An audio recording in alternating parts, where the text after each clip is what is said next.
Bem-vindos de volta. Prosseguimos então com o curso com a segunda aula e a gente vai falar aqui vou abordar os campos escalares e vetoriais. Vou terminar só aquela outra parte, né, dando exemplo de uma base oblíqua ou não ortogonal, embora os vetores ainda sejam unitários, mas eles não são ortogonais. E vou terminar então essa parte e falar de campos escalares vetoriais, introduzir o assunto, né? E a gente vai abordar o teorema de Green, né? Que é um teorema importante e mais importante que aparece quando a gente fala dos vetores em duas dimensões. Depois vamos passar na outra aula, vamos passar para os vetores em três dimensões. E aí a gente fala do teorema de Gauss. É, E eu acho que com essa primeira parte, né, só vai faltar coordenadas curvilíneas e tratar dos operadores diferenciais, né, em coordenadas curvilíneas. E aí a gente termina e pode passar para outra parte do curso, que é variáveis complexas. Isso já deve ser, assim, nas, sem ser a próxima aula, outra, mais ou menos, ou a outra. Então vai ser bem rápido. Então, para terminar aquele assunto que a gente tinha, aquela revisão, né, que eu tinha abordado, no caso aqui a gente tem, vamos supor em duas dimensões para ficar mais fácil, né? Eu tinha a base ortonormal, né? I chapéu e J chapéu, e agora eu posso trabalhar com a base genérica, que é um pouco mais genérica, E1, que eu chamei de E1 e E2. Vamos supor que ainda todos esses vetores sejam unitários, né? O E1 e o E2 tem um módulo 1, unitário que significa isso, né? Módulo 1. E um vetor qualquer, pode ser expresso em termos dos vetores da base I e J, chapéu. E também, mas ele também pode ser expresso em termos dos vetores E1 e E2. Né? Não é por eles não serem ortogonais que você não pode expressar qualquer vetor em duas dimensões com uma combinação linear desses vetores. Ok?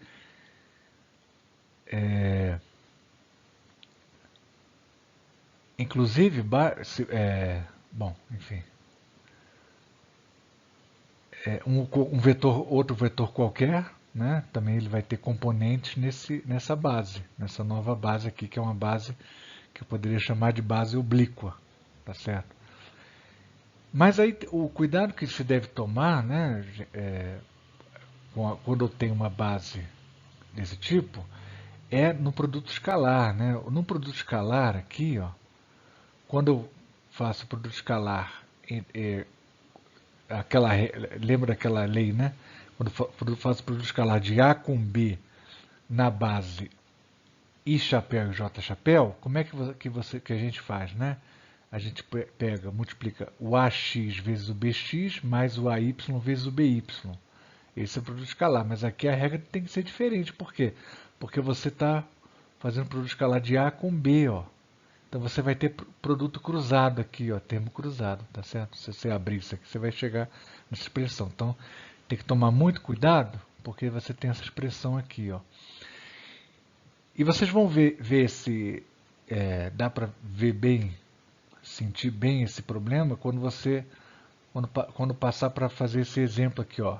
Considere esse exemplo aqui que eu passei, um exercício. Seja A é um vetor qualquer, está na base, um determinado vetor aqui particular, está escrito na base a, I chapéu e J chapéu, né? Tem esses componentes 2 e menos 1.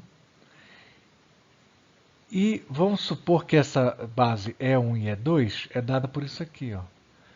Aí eu posso até passar um outro exercício aqui, ó, para vocês fazerem também, mostrar que essa base ela é linearmente independente.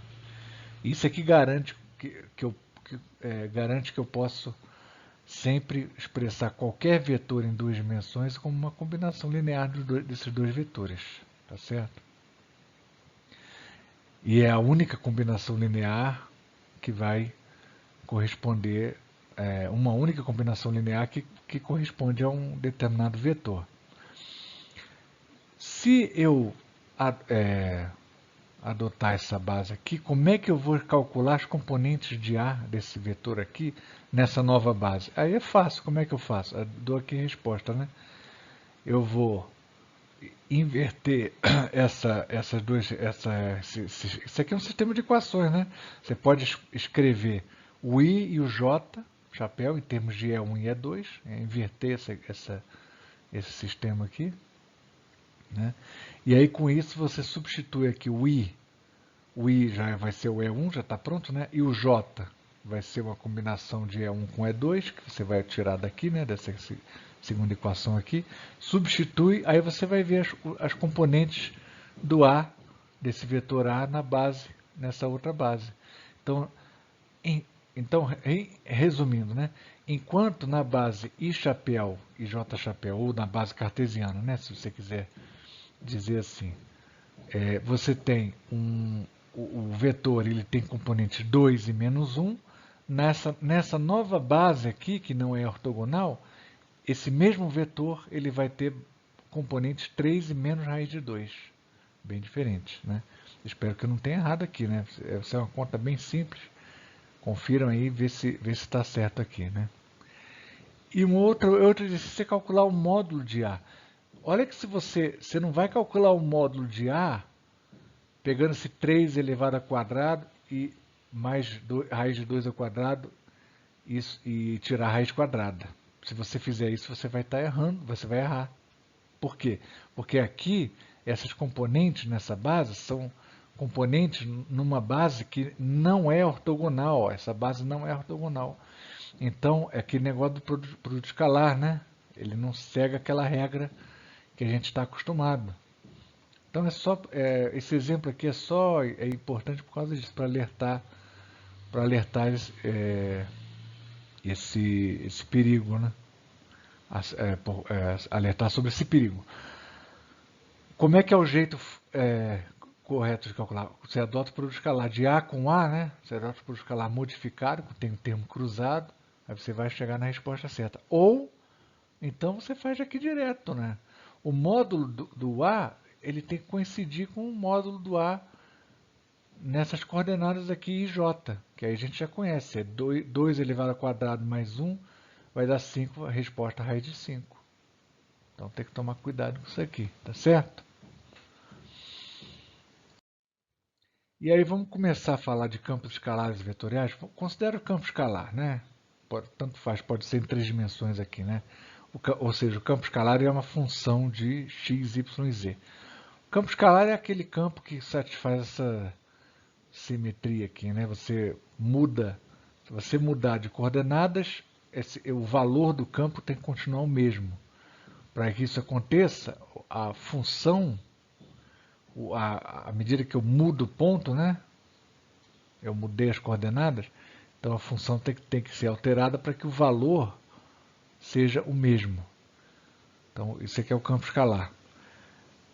Uma variação qualquer do campo escalar, ela pode ser provocada independentemente, né, por uma variação dx, dy ou dz, ou uma combinação de todas essas variações juntas, conforme a maneira de você escrever isso aqui, né, como você já aprenderam no curso de, creio que cálculo 2, né, 1 ou 2, talvez seja cálculo 2, funções de várias variáveis. Como é que eu faço isso aqui? Essa é uma derivação, né? É como eu tirar a derivada total de uma função de várias variáveis.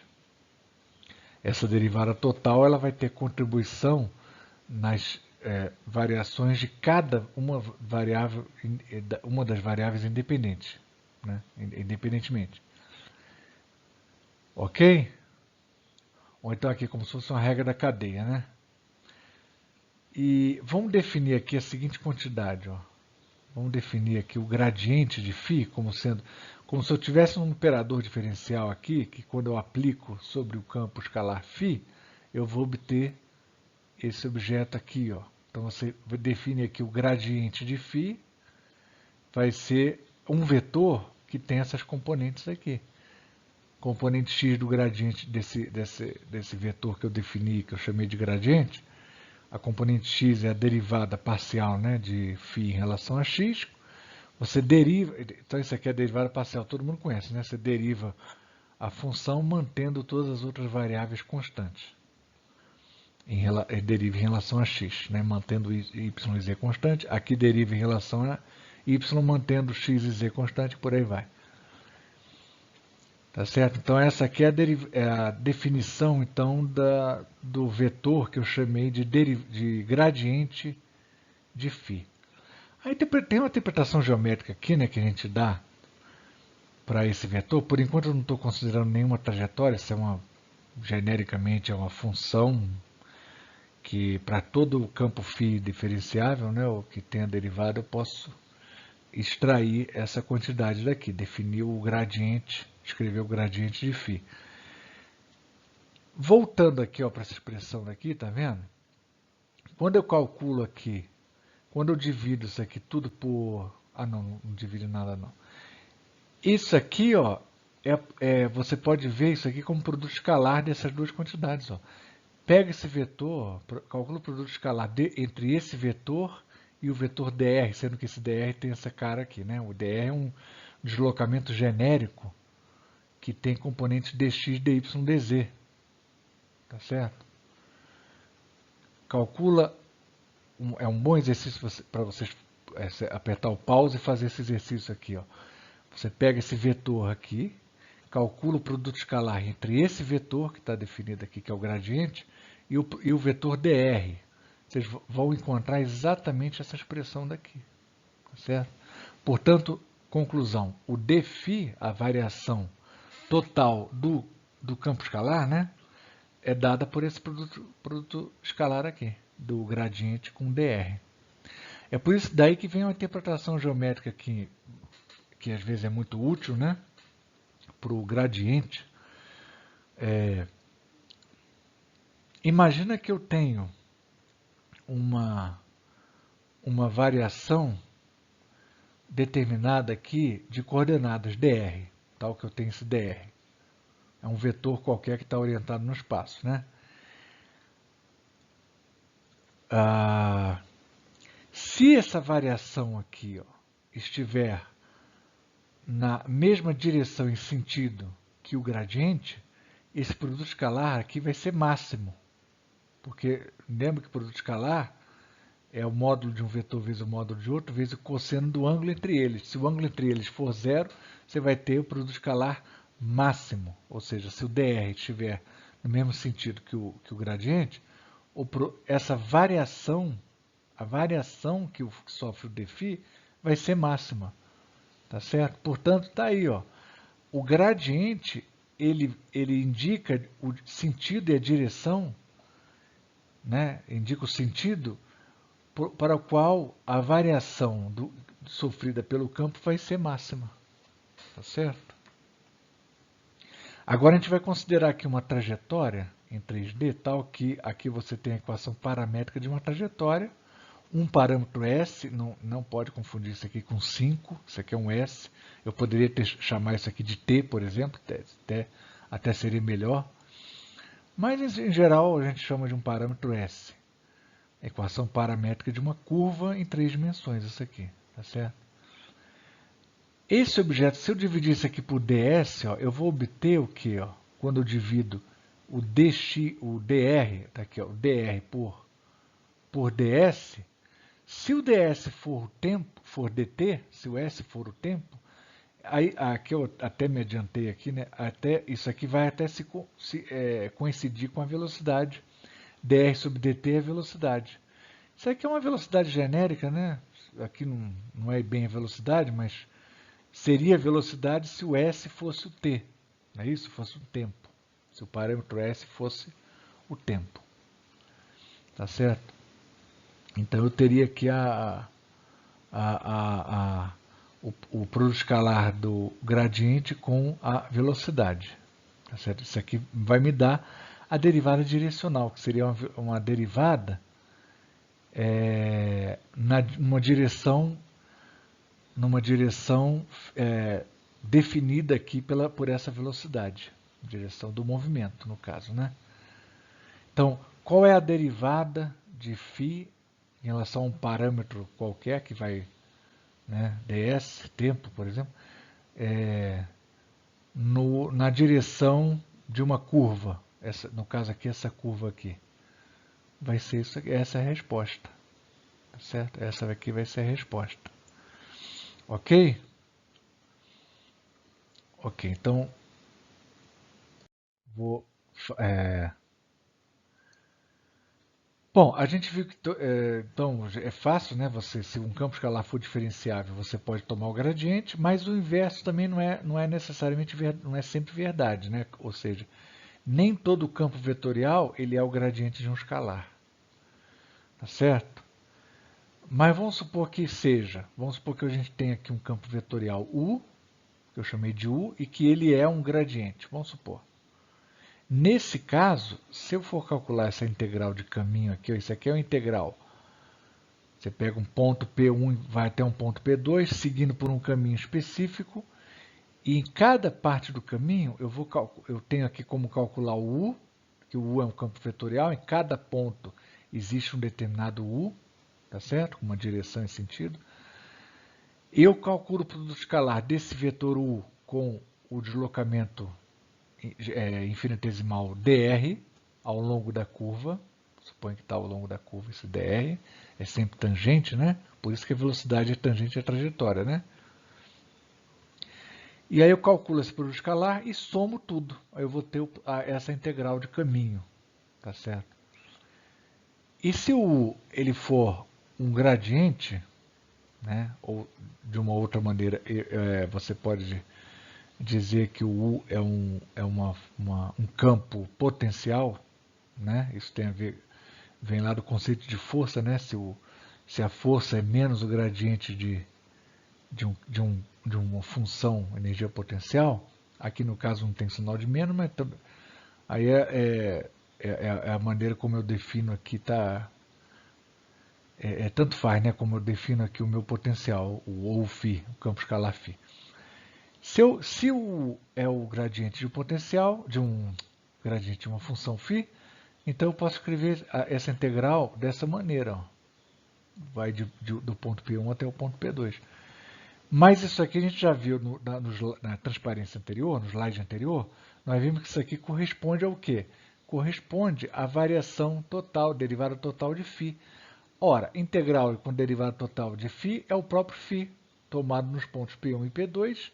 Então, esse aqui é o φ tomado em x1, é x2, y2, z2, menos o mesmo φ tomado no ponto P1, que aqui é x1, y1 e z1. Tá certo? Então, você tem que essa quantidade aqui ela só está dependendo do quê? Dos pontos inicial e final. Ó. Ponto inicial, ponto final. Só depende do ponto inicial e final. Se eu escolhesse um outro caminho, o resultado seria o mesmo. Portanto, eu posso ir por um caminho e voltar pelo outro, vai dar zero. Porque se o resultado é o mesmo, na hora que eu volto aqui, a integral muda de sinal, né? Que eu troquei é a mesma coisa que eu inverter aqui os limites de integração. Quando eu inverto, a integral troca de sinal. Então, quando você tem, sempre que o campo vetorial for um gradiente de uma função qualquer, então você tem essa propriedade daqui. E aí você diz que uma outra maneira de você definir essa condição aqui, para toda a curva, né, fechada, é que o U é um campo conservativo. Né? Como vocês viram em mecânica, né, em física 1 e também mecânica clássica 1, ou deve estar vendo agora, não sei, quando o campo de força, se o U fosse uma força, né, quando o campo de força, uma força determinada é conservativa, então você tem essa propriedade.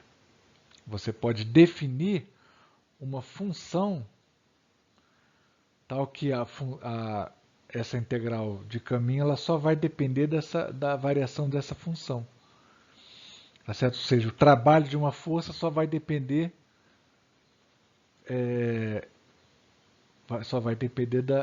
de uma função, determinada função no ponto inicial e no ponto final.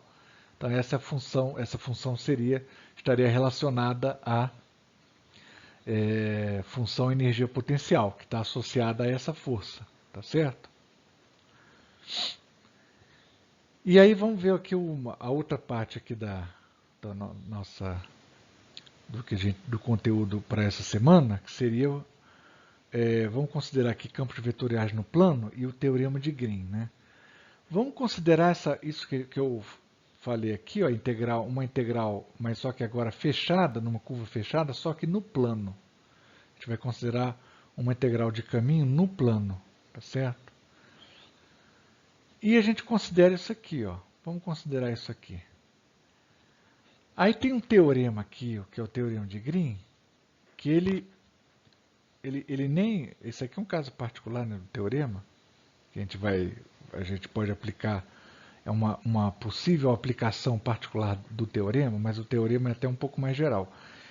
Seja C uma curva fechada e simples em um domínio D simplesmente conexo. Bom, curva fechada simples significa, basicamente, assim, não posso entrar muito em detalhe, que a gente nem tem muito tempo, e essas definições assim mais detalhadas, elas não... Então, começa a fugir um pouco da proposta aqui de Física Matemática 1, né, que aqui a gente tem... A abordagem aqui é uma abordagem mais operacional, para que vocês não fiquem perdidos, né, e saibam, tenham condição de se aprofundar mais depois. Se a gente tiver aqui uma... Deixa eu só fazer aqui eu acho que eu posso escrever aqui, ó. Curva fechada simples é basicamente isso aqui, ó, uma curva fechada simples. Isso é uma curva fechada simples. Isso aqui, ó, é uma curva fechada, mas aí já não é simples, tá vendo? Só para vocês terem uma ideia. Vou apagar aqui. Ok? E vamos voltar aqui para o laser. Se C é uma curva fechada simples em um domínio D é um conjunto de pontos, né, mas aqui é simplesmente conexo. Só para dizer que não tem buraco. Você tem uma região toda preenchida com pontos que pertencem ao domínio, só para dizer que não tem buraco. E se essas duas funções P e Q, de x e y, possuem derivadas parciais, né, em relação a x e em relação a y, né, de primeira ordem, todas contínuas, quer dizer, não tem as derivadas de P e as derivadas de Q, elas não dão salto nesse domínio, né? Então, aí vem o teorema de Green. Essa quantidade daqui, ó, essa integral aqui, é uma integral de caminho, né? Essa integral, numa curva fechada, tá tudo contido em D, né, no domínio D, ela pode ser escrita assim, dessa maneira, por uma integral de superfície, na região que está delimitada pela curva C, na área, na superfície S, que é a área limitada por C, tá certo? O esquema aqui da demonstração, não vou fazer uma demonstração muito rigorosa, vou só mostrar como é que seria mais ou menos o roteiro da demonstração, de como seria feita a demonstração aí, bem resumidamente, desse teorema. Aí seria o seguinte, ó, você vai, aqui tem a curva, deixa eu colocar aqui a curva, essa curva aqui é a curva C, essa é a curva C, ok? Opa, deixa eu pegar aqui voltar o laser. Então essa aqui é a curva C, o contorno aqui, essa é a curva C. Vou calcular isso aqui na curva C, tá certo? calcular. Em cada ponto da curva C, eu tenho P e eu tenho Q. Multiplico P por dx, Q por dy e vou somando tudo. Vai somando tudo à medida que eu vou me deslocando na curva, vai haver um dx e um dy, aí você multiplica e vai somando tudo. Até dar a volta completa. E claro, eu vou dar a volta no sentido, eu esqueci de mencionar, né? Um sentido convencional anti-horário. Se fosse o sentido horário, aí aquele teorema de Green teria um sinal de diferença, tá certo? O teorema do slide anterior. Eu não posso voltar aqui, gente, nesse programa que eu estou usando aqui, o programa do PowerPoint, né? Eu não posso, se eu voltar o slide, não tem como voltar o slide, tá? Porque a gravação fica para cada slide, né? Aí não dá para voltar. Eu vou dividir aqui, ó,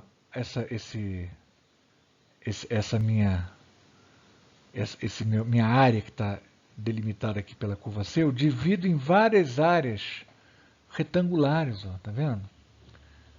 A ideia, claro, a ideia é você dividir por infinitas áreas retangulares, né? Ou esse número é muito grande. De tal maneira que, se você pegar aqui qualquer região aqui, né, encurvada aqui, ó, que esteja na fronteira dos retângulozinhos que estão aqui dentro e aqui estão os retângulozinhos na parte interna e fora não tem nada, né?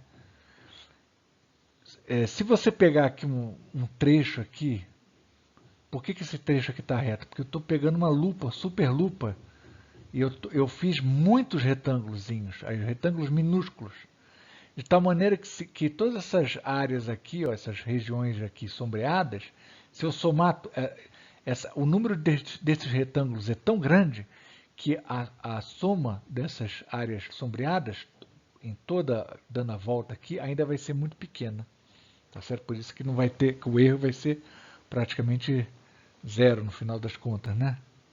Quando eu provar o teorema. Bom, mas aí, ó, a gente vai pegar aqui, ó, esse retângulo. Nota que tem um retângulo aqui no vizinho, né? Que isso aqui está cheio de tudo preenchido de retângulo. Um retângulo aqui em cima.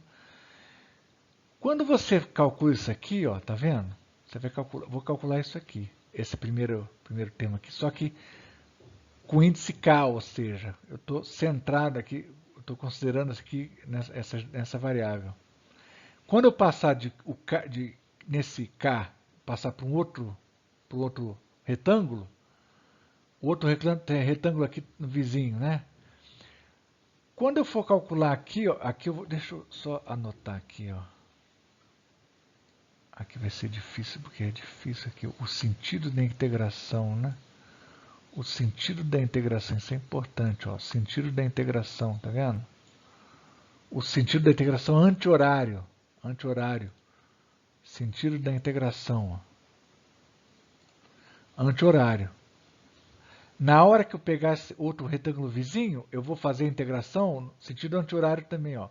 Aí eu vou estar voltando aqui, descendo aqui, ó. Esse lado aqui, ó, ele coincide com o lado do triângulo vizinho, do retângulo vizinho. Então, na hora que eu estiver descendo aqui na integração do retângulo vizinho, essa parte da integral vai ser cancelada com essa integral que eu realizei nesse retângulo, quando eu estiver subindo aqui. Elas vão se cancelar. E a mesma coisa vai acontecer com a outra parte aqui, ó, do retângulo maior, vão se cancelar. Então, se eu calcular isso aqui, ó, em todos os retângulos, somar tudo, por isso que eu fiz isso aqui, né? Por isso que essa igualdade. Somar em todos os retângulos, aqui quando eu chegar no vizinho, eu não vou ter o outro retângulo vizinho para compensar. Então, no final das contas, eu vou ter aqui essa soma aqui, ela vai se reduzir essa integral realmente em volta, somente em volta. Porque todas as contribuições, né, nas paredes internas aqui dos retângulos vão se cancelar mutuamente e vai sobrar o quê? Vai sobrar só uma integral em volta no contorno. Então, por isso, esse é o motivo pelo qual eu posso fazer essa aproximação daqui, ó, que eu fiz aqui, tá vendo? Você vai ter uma soma dessas integrais aqui em cada retângulo. Esse K significa cada retângulo. Na medida que eu fizer o número de retângulos infinitos, então esse somatório aqui em K vai se transformar numa outra integral. Numa integral até em uma integral em duas dimensões, né, inclusive. Aí já dá para ver mais ou menos, né, o teorema de Green. Eu vou pegar separadamente esse termo aqui, ó, essa integral aqui, separadamente, vamos desenvolver isso aqui, ó. Vamos desenvolver isso aqui. Isso aqui você pode expressar isso dessa maneira, ó, porque você integra, né, de fato. Nesse retângulo aqui, ó, quanto que vai dar essa integral? A parte, nessas duas faces aqui, ó, nesses dois lados do retângulo, essa integral, para essa integral não vão contribuir nada, porque vai ser zero, porque você vai ter dx é zero à medida que eu avanço desse ponto para esse e desse ponto aqui para esse de baixo. Você tem dx igual a zero, então não vai contribuir. A única contribuição que vai vir para essa quantidade vai vir da onde? Desses dois trechos aqui, ó, desse ponto para esse e desse ponto aqui para esse aqui, que estão aqui, escritos aqui, estão expressos aqui. A primeira contribuição é essa, ó, é a integral, aqui eu cortei aqui, é o yk, né? A integral do P de x e yk, o yk está congelado, ó. Eu vou integrar até P de x e y continua k, né? Só que eu vou integrar de xk até xk mais delta xk, tá certo? Porque esse y, o argumento aqui continua constante, ó. O yk está congelado aqui, ó. Eu só mudei o x, tá certo? Vou mudar desse valor de xk para xk mais delta xk. E aqui é a mesma coisa. Eu vou integrar no sentido contrário aqui, ó. Eu começo em xk mais delta xk e vou até xk. Começo em xk mais delta xk, vou até xk de quem? O integrando quem é? É a função P nos pontos, o que? X e o y é o yk mais delta yk. Tá certo? Aqui eu posso mudar a ordem aqui para ficar tudo na mesma integral. Aí troca de sinal, mudou a ordem, inverteu aqui os limites de integração, trocou o sinal, ó. Aí por isso que aí esse sinal trocou. Mas aqui aí eu posso escrever tudo numa única integral. E também eu ainda posso dividir por um delta yk e multiplicar por um delta yk. Não alterei nada. Dividi, multipliquei pela mesma quantidade. E aqui observação, né? Essa quantidade, imagina que eu tenho uma função f de x. Se o delta x for muito pequeno, o f de x não vai dar tempo de variar muito. Então eu posso aproximar isso aqui, o f de x passa para fora da integral, ele é aproximadamente constante, e multiplica por um delta x direto, ó. Então eu vou aplicar essa aproximação aqui. Tá certo? Porque aqui, afinal de contas, você tem um delta. Quando o número de retângulos for muito grande, o delta, a variação de x, né, é muito pequena em cada retângulo. Muito pequena, é infinitesimal. Então eu vou chamar isso aqui de delta, vou multiplicar isso aqui direto por delta. Então isso aqui é exatamente vezes delta de xk. Tá certo? Apliquei essa aproximação. E, finalmente, eu chego nessa expressão daqui. Ok? Portanto, isso aqui quanto que vai dar? Vai ser, não se esquecer do sinal de menos, né? Está aqui o sinal de menos, continua. Isso aqui é a definição de derivada parcial, né? É uma derivada, é a função de y mais ΔY, mantendo-se a outra variável constante, né? Essa função menos a mesma função tomada em x e y, dividido por ΔY, pela variação ΔY. Isso aqui é a definição de derivada parcial em relação a y. Está aqui, ó, derivada parcial em relação a y. Tá certo? O sinal de menos continua, por isso que esse sinal de menos está aqui. E aqui, ó, a gente vai aproximar, essas variações vão ser infinitesimais, né? Isso aqui para um retângulozinho.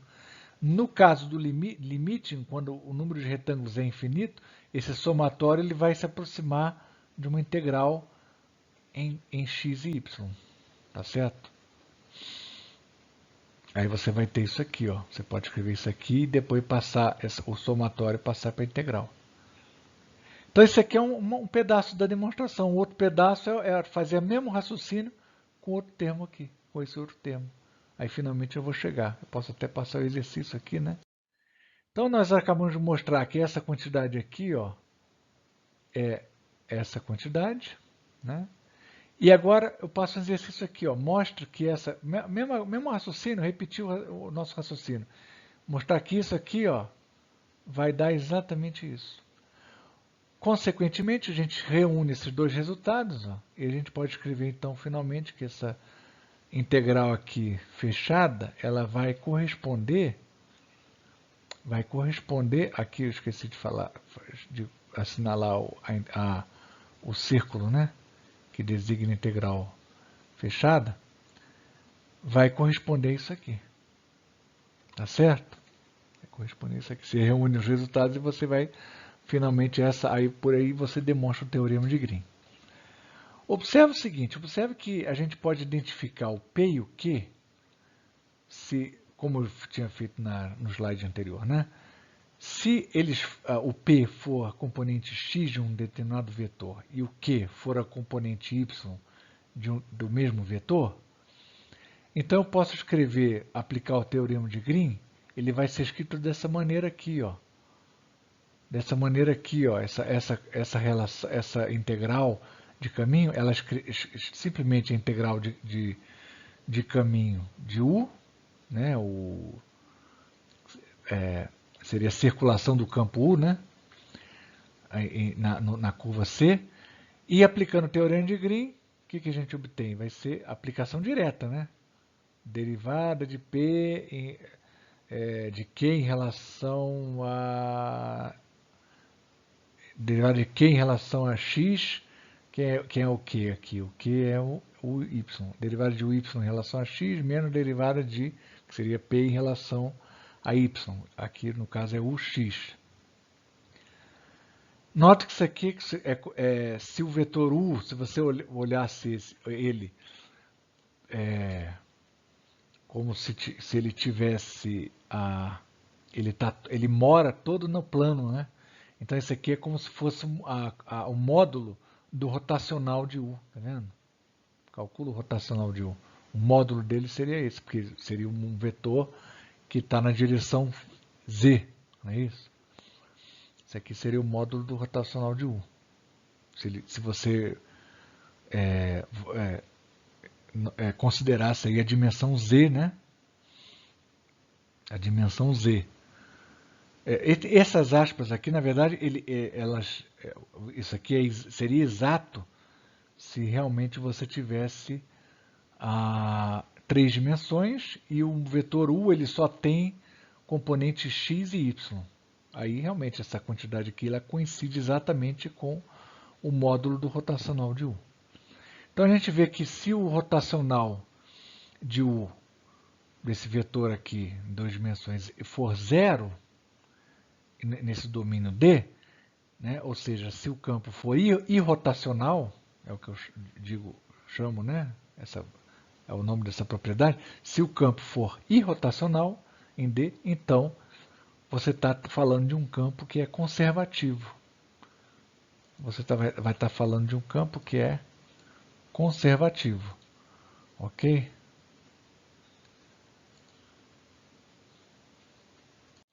Tá certo, gente? Então, acho que esse é o conteúdo por hoje, né? Nota que isso aqui o teorema de Green é como se fosse uma espécie de teorema de Stokes, né? Só que em duas dimensões, né? E assim, ele é útil para até entender melhor como é que seria uma demonstração do teorema de Stokes. E também ele é útil para gente, vai ser útil para a gente nas variáveis complexas também, né? Então na próxima aula a gente vai ver também, vai terminar essa parte aqui com o teorema de Gauss, Ostogradsky também, como é chamado, e que é em 3 dimensões, né? E também a gente vai abordar também na próxima aula o coordenadas curvilíneas, né? Então, como é que eu, por exemplo, escreveria o rotacional, o gradiente ou divergente em coordenadas cilíndricas ou esféricas, né? Que isso é muito importante, essencial vocês terem isso bem claro, né? Para muitas matérias, né? Mecânica quântica também, teoria eletromagnética, porque vocês vão lidar com equações diferenciais em coordenadas que não necessariamente cartesianas, coordenadas curvilíneas. Então isso é muito importante. Então eu aconselho então esses pequenos exercícios que eu passei ao longo dessa aula, né? Deem uma olhada, façam, coisa padrão, né? Não tem mistério. E essa semana ainda não tem nada, só para dar um tempinho aí para vocês se ambientarem, né? Mas na semana que vem eu já vou passar uma tarefa valendo nota, tá certo? E aí a matéria vai continuar acelerando aí. Ok? Então, boa semana então de estudo. Então até a próxima aula e não deixem de escrever na plataforma, no mural, como resposta a essa aula, né? Também.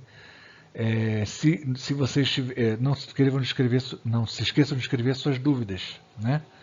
Coloquem lá suas dúvidas, escrevam, e aí eu vou ver o que eu posso fazer, se der para responder ali mesmo. Se não, eu posso explicar também, tentar responder na próxima aula. Ok? Então, boa semana aí para todo mundo. Até logo.